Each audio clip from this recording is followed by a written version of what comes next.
না, আমি কালকেই ওনার বাবার সঙ্গে কথা বলেছি। ওনার বাবা বিচার চেয়েছেন। জঘন্যতম ঘটনা, সিট গঠন হয়েছে।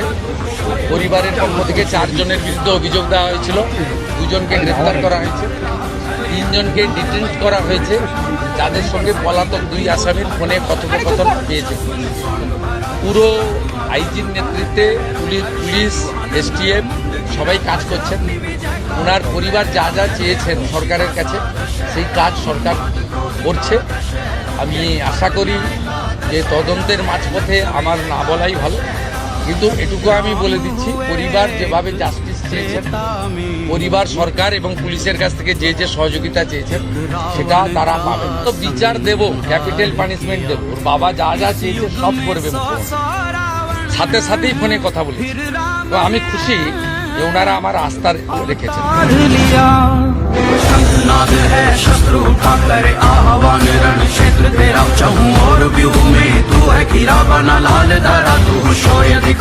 भेस बदल नर का रावण है, लांग रहा लक्ष्मण रेखा। हर युग में